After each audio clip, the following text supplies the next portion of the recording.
Meus queridos e minhas queridas, sejam muito bem-vindos a mais um episódio do Liberdade Financeira, o nosso programa sobre tudo do universo dos investimentos. Eu sou Gabriel Mello, sou especialista em investimentos. Meu Instagram é @escolha investir sempre. E hoje estamos com uma edição especial. Estamos recebendo o Carlos Simonetti, ele que é de São José do Rio Pardo, de São Paulo. Ele é administrador de formação pela USP, tem pós-graduação no IBMEC e ele é relação com investidores e gerente de produtos da Capitânia, uma das maiores gestoras aí do país, que tem se destacado bastante.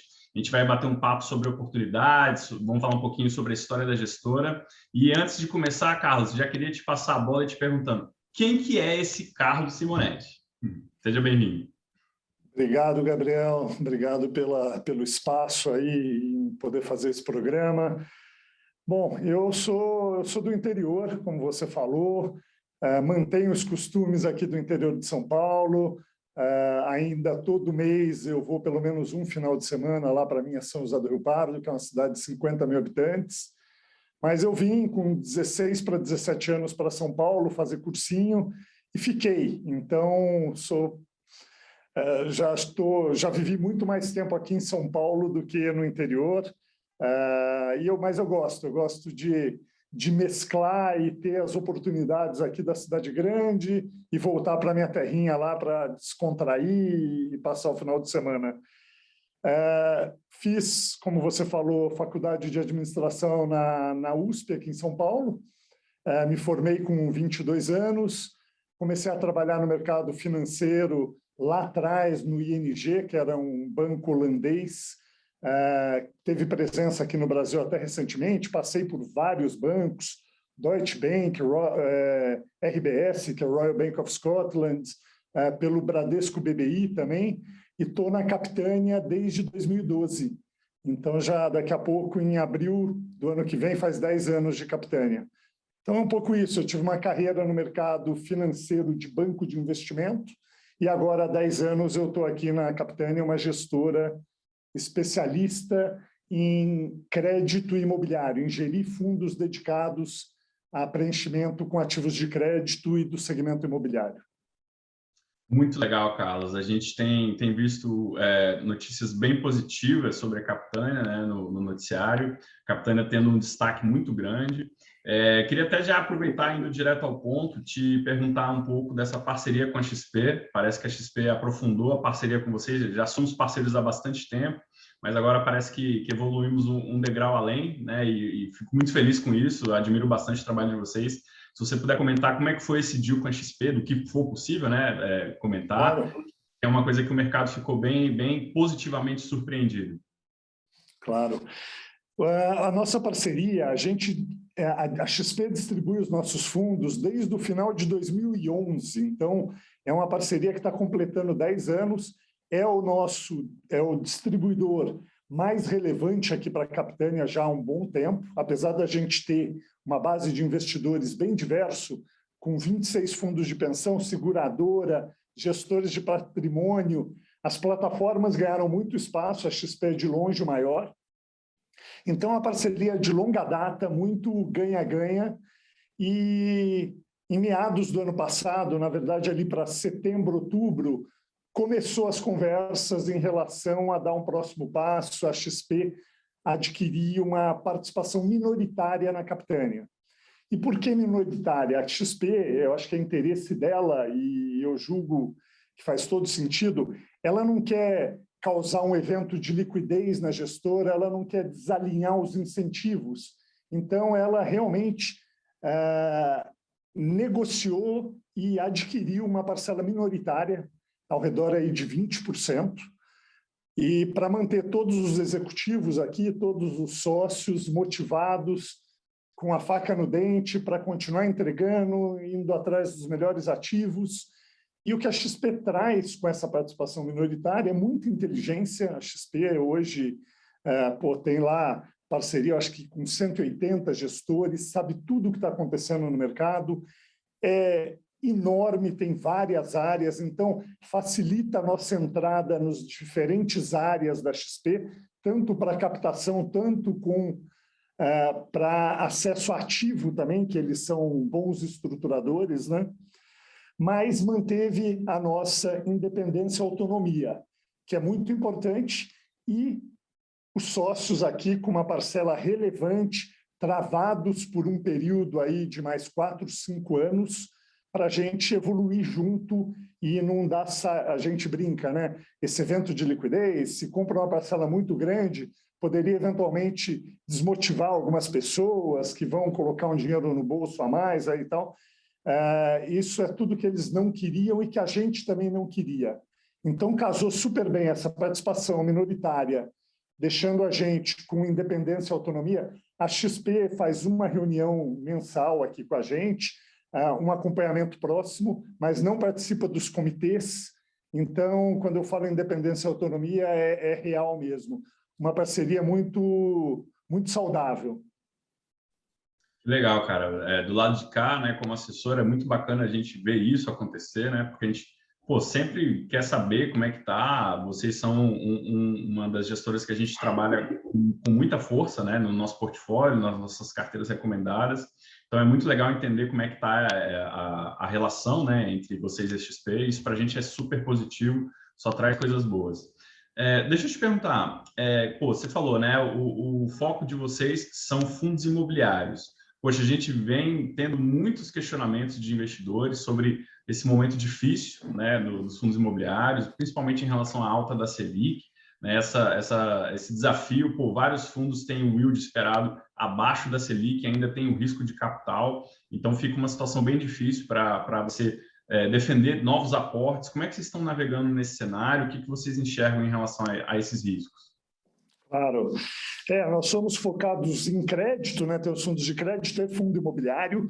Em fundo imobiliário, nós temos um fundo de CRI, um fundo de papel, que é um fundo mais moderado, conservador nesses momentos de crise. Ele chama CPTS 11, tem 2,5 bi e um histórico muito forte desde 2014.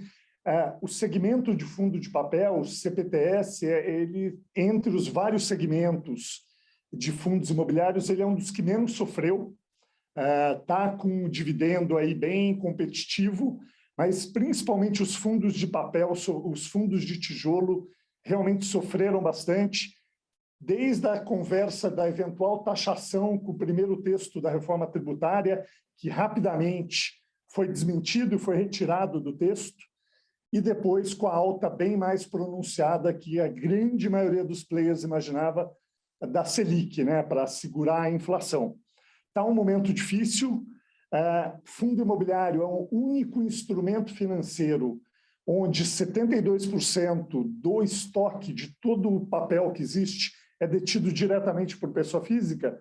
E a pessoa física, sem demérito nenhum, mas a pessoa física ela olha muito realmente esse dividendo mensal, né?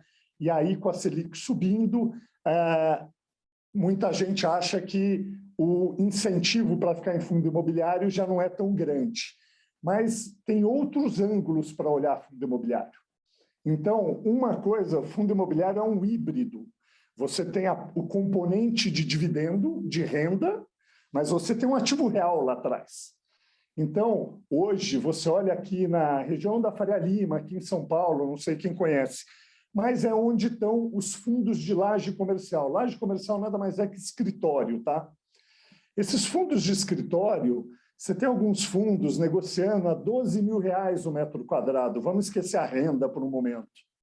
E está tendo negócio na Torre Malzone, que é talvez um dos prédios mais emblemáticos aqui, saiu a R$40 mil o metro quadrado.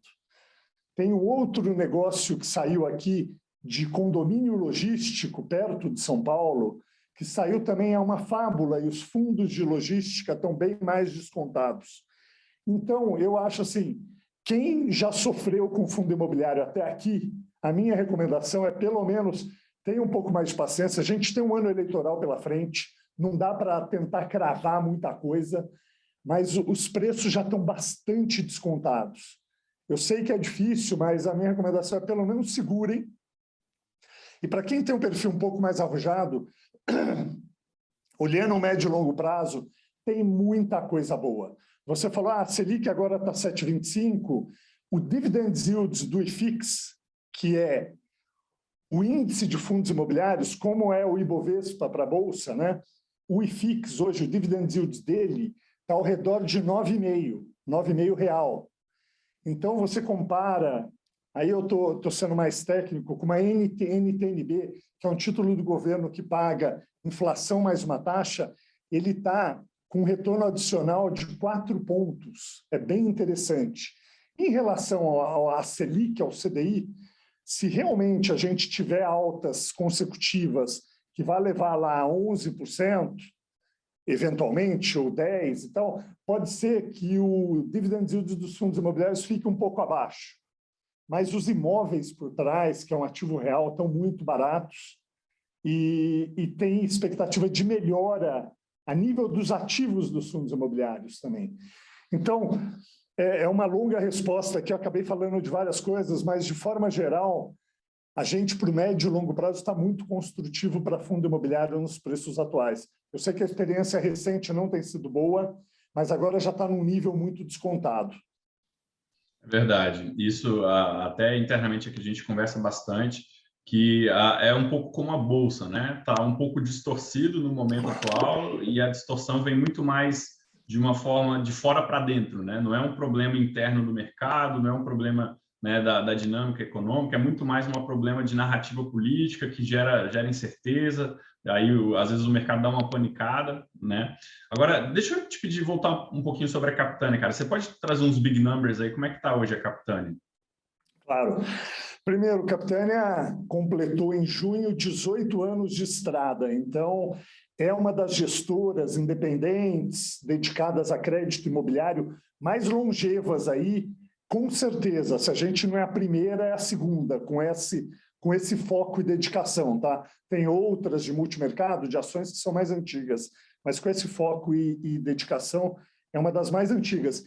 E isso eu acho que traz muitos benefícios. A gente já viveu muitas crises, vivemos 2008, vivemos ali 2015 e 2016, os anos de estagflação, foram cruéis para crédito e para o segmento imobiliário. Final de 2019, a pandemia, entre outras. Aqui a gente tem os membros do Comitê de Crédito, Comitê Imobiliário, que são os comitês mais relevantes devido à nossa especialização, trabalham junto. Eu sou um dos 6 membros. Nós 6 trabalhamos juntos há 15 anos em média. Eu puxo essa média para baixo, que eu estou aqui há 10. Então, essa bagagem, aprender com os próprios erros aí, tem sido muito importante. Então, 18 anos, a gente tem 27 pessoas aqui na gestora, é uma equipe robusta, mas não é inchada, todo mundo sabe muito bem o que faz, cada cadeira é muito valiosa. Para crédito privado, nós temos 8 pessoas, o gestor e 7 analistas.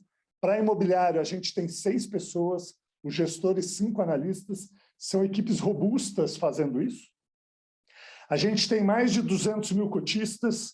O CPTS, que é esse nosso fundo imobiliário do CRI, é o campeão, ele tem 130 mil cotistas, mas temos uma capilaridade boa aí nos outros fundos também.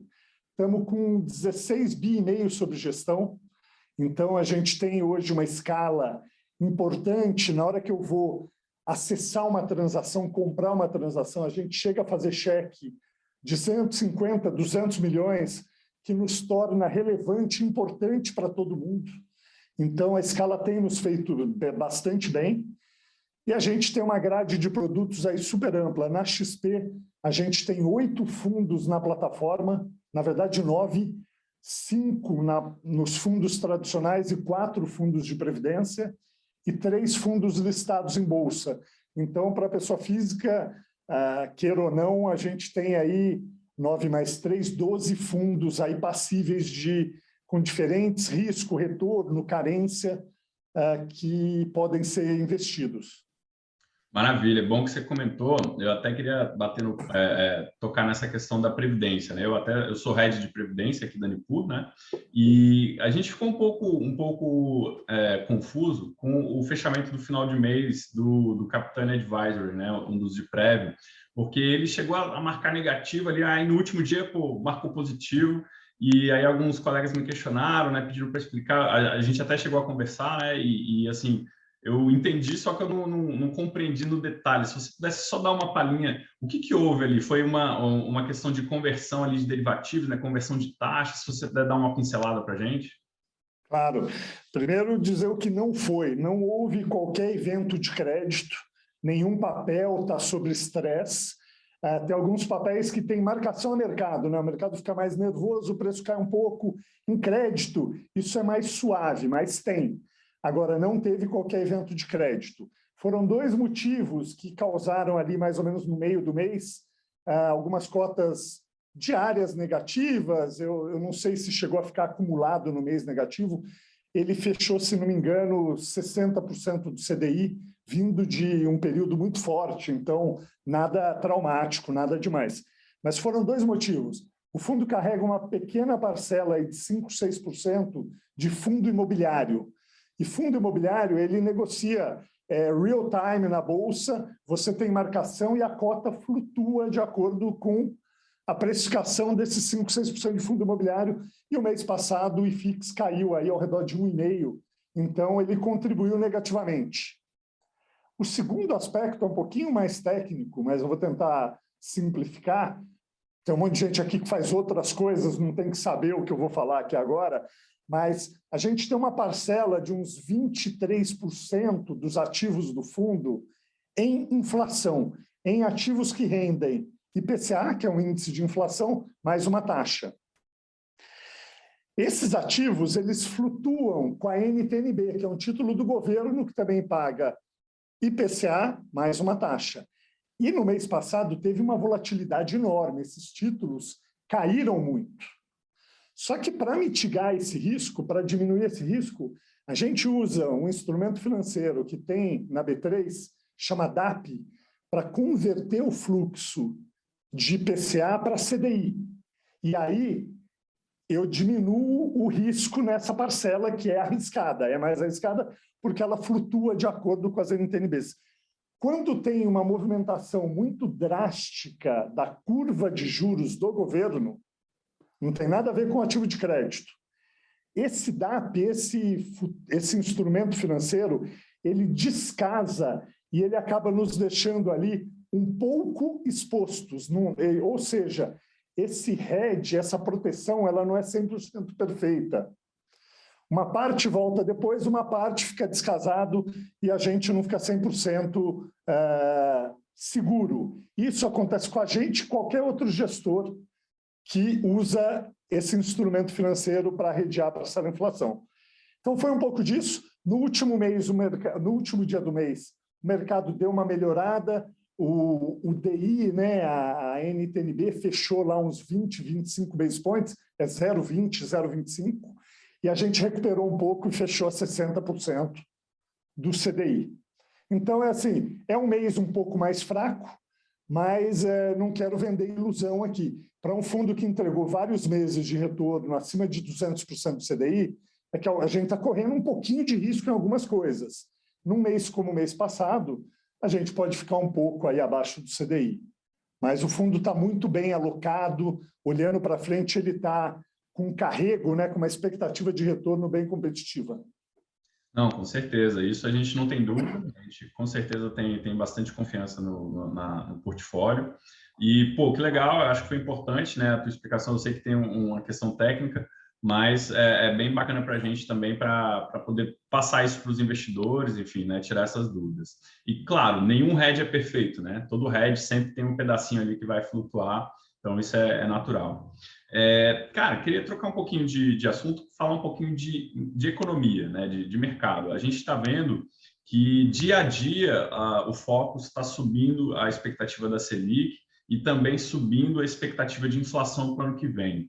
Internamente, a gente começou a ter um debate aqui na Nipur se a gente vai ter queda da Selic ano que vem ou não, porque com essa alta acelerada e uma possível freada brusca na economia, a gente pode talvez ter uma recessão, né? O Itaú já publicou statement dizendo que acha que vai ter recessão, vai ter queda de 0,5 do PIB ano que vem, mas o Bradesco ainda, por exemplo, está colocando como o cenário positivo. O que vocês pensam, assim, olhando um pouco mais o macro? Assim, vocês acham que a gente vai ter crescimento ano que vem, vai ficar no 0 a 0, vai ter recessão? Você enxerga a possibilidade de ter uma redução da Selic ano que vem? Claro. Só para explicar, a Capitânia é uma gestora, então, especialista em crédito imobiliário. A gente olha todas as variáveis macroeconômicas, acompanha a política, mas aqui a gente não tem um economista realmente coletando dados, então é mais uma visão dos nossos comitês. Eu não tenho o mesmo peso de um Itaú, obviamente, de um Bradesco, que tem uma área gigantesca lá, com a inteligência dentro de casa, mas a gente tem a nossa opinião. Primeiro, a gente teria errado em relação ao que aconteceu até agora. A gente estava muito mais acreditando que essa alta da inflação era um pouco mais pontual no segmento de construção civil, de commodities, um pouco afetada pelo dólar. Não achava que ela estaria se mostrando tão resiliente e tão ampla como vem sendo. E também não achava que a gente já estaria em 7,25 de Selic. Então, para a gente foi meio uma surpresa. Olhando para o ano que vem, existe esse risco, né? A gente agora está dando uma freada importante, similar ao que aconteceu lá em 2015, 2016. A Selic foi a 7,25, voltou para 13, a gente foi a 2 agora por causa de uma pandemia, está em 7,25, ninguém fala em 13, mas já tem gente falando 10, 11. É preocupante, eu acho que muita coisa já está no preço, né? Então o mercado financeiro se antecipa. Se você olhar hoje os DIs, a curva pré, já está justamente mostrando o que você falou, Gabriel, que o mercado está contando que vai até ali a uns 11% e fica parado ano que vem. Mas nós aqui na Capitânia atribuímos uma probabilidade razoável, 40%, eventualmente 50%, do remédio passar um pouco da dose, e daí o impacto na economia, queira ou não, a gente ainda tem mais de 14 milhões de desempregados, a gente não cresce há muito tempo, esse ano está crescendo porque vem de uma base baixa, e como você falou, Itaú já está prevendo recessão para o ano que vem, então existe uma chance grande de ficar meio explícito que o remédio está sendo muito pesado, e deles eventualmente reduzirem um pouco a Selic, eu acho que mais para o final do ano que vem. Mas ainda não é muito consenso de mercado, não. O mercado está colocando nos preços que a gente fica com um patamar relativamente elevado aí ao longo do ano, né? Verdade. E aí agora passando um pouquinho para a política, né? Ano que vem tem eleição. A gente já normalmente se acostumou com volatilidade forte no Brasil em ano eleitoral, que a política aqui é super imprevisível, né? E aí agora para o ano que vem a gente não sabe exatamente quem vão ser os candidatos, enfim, tem as pesquisas ali, mas a cada hora tem uma novidade nesse sentido. O que vocês enxergam de cenário, assim, se você pudesse me falar assim, o cenário mais otimista e o cenário mais pessimista, assim, em relação ao processo eleitoral, como é que vocês veem isso? Bom, o cenário pessimista, ele é meio sem limite, né? Queira ou não, na eleição anterior a gente teve até facada em candidato, que depois virou presidente. Tem que trabalhar aí com cenários meio impossíveis de visualizar. Agora, o mercado já se antecipa muito a isso. Um cenário positivo, eu acho que é um cenário de terceira via, tá? Pensando no mercado, vamos deixar as crenças aqui, eu acredito em algumas coisas, mas deixando as crenças de lado, um cenário de uma terceira via, não a polarização só entre o PT e o Bolsonaro, eu acho que seria mais benigno. O PT tem as qualidades e os defeitos, mas traz uma herança lá de trás que o mercado não gosta muito. O Bolsonaro tem as qualidades e os defeitos, mas em termos de reforma, em termos de diminuição do Estado, em termos... ele acelerou em algumas coisas, em infraestrutura, em outras deixou muito a desejar. O mercado acredita muito na livre iniciativa, na meritocracia, nos empresários sabendo alocar melhor capital. Então, pensando só no mercado, eu acho que um cenário positivo seria uma terceira via encaixando e tendo chance de ir para o segundo turno. Aí eu acho que dos preços atuais, até chegar nisso vai demorar, mas dos preços atuais, o mercado de forma geral tem muito para melhorar. Seja bolsa, seja juros, seja câmbio. Concordo. E, assim, o que eu já ouvi falar é que o pessoal da Faria Lima diz assim, olha, se vier o PT, mas colocar o Meirelles na Fazenda, Marcos Lisboa no planejamento, Samuel Pessoa, enfim, colocar o pessoal que já é conhecido, assim, que já é respeitado pelo mercado, né, o Mansueto, enfim, se viesse, mesmo que se viesse um PT, mas com essas pessoas, né, ou pessoas respeitáveis, assim, pelo mercado, impostos-chave, talvez até a gente não veria uma reação tão negativa, né?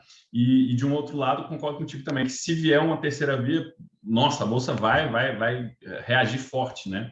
Agora, e olhando para fora, olhando o cenário mais internacional, o que você vê aí em relação a China e Estados Unidos, essa briga, as commodities aí no meio desse fogo cruzado, a gente vê na China dando uma pedalada para trás em relação àquela visão mais global, com essa questão da Evergrande, com essa questão das empresas de tecnologia. Como é que você vê aí o cenário internacional impactando a gente?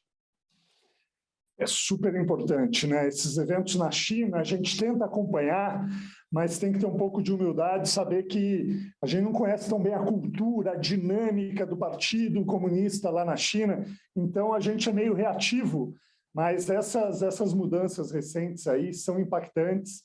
Esse problema energético que a gente vive aqui no Brasil, na China, ele é potencializado e muito. Tem uma questão lá também de poluição do meio ambiente, que eles já estão meio num limite, né? Eu acho que tem muita incerteza.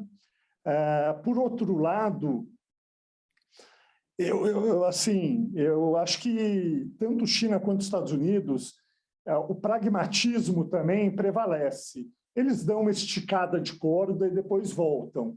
Então, aqui o cenário político ali entre eles vai continuar meio dúbio. Algumas coisas evoluem, outras eles se bicam e a gente vai reagindo e vai vendo o que acontece no mercado. Por outro, eu não acredito nada em nenhum grande rompimento.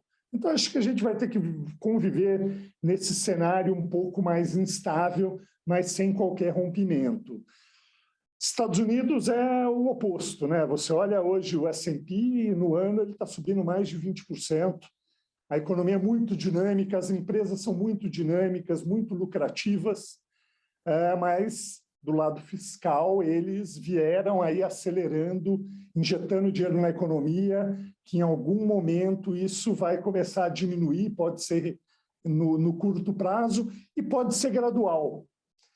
Então, assim, para o nosso mundo da Capitânia, a gente acompanha, mas o nosso cenário base hoje é de volatilidade, de momentos de um pouco mais tensão, menos tensão, mas sem rompimento, tá? Maravilha, Carlos. Poxa, o papo é bom, aí flui rápido, né? Já chegamos ao final do nosso período aqui, do nosso tempo. Queria te agradecer demais, cara, a tua disponibilidade, parabenizar você e toda a Capitânia pelo excelente trabalho que vocês fazem de gestão. A gente tem muita tranquilidade de distribuir e recomendar os fundos de vocês. Então, queria te deixar aí para as palavras finais. Pô, muito obrigado, Gabriel. Eu que agradeço pelo espaço aqui, pelo ótimo bate-papo. Estou à disposição sempre que precisarem. Se alguém tiver interesse, acesse a nossa página, capitaniainvestimentos.com.br, tem informações, tem o canal do relacionamento com o investidor, se alguém tiver qualquer dúvida. Ouvir o Gabriel aí, estamos sempre à disposição. Show de bola. Gente, muito obrigado e contamos com vocês no próximo episódio. Um abraço, até mais. Tchau. Um abraço.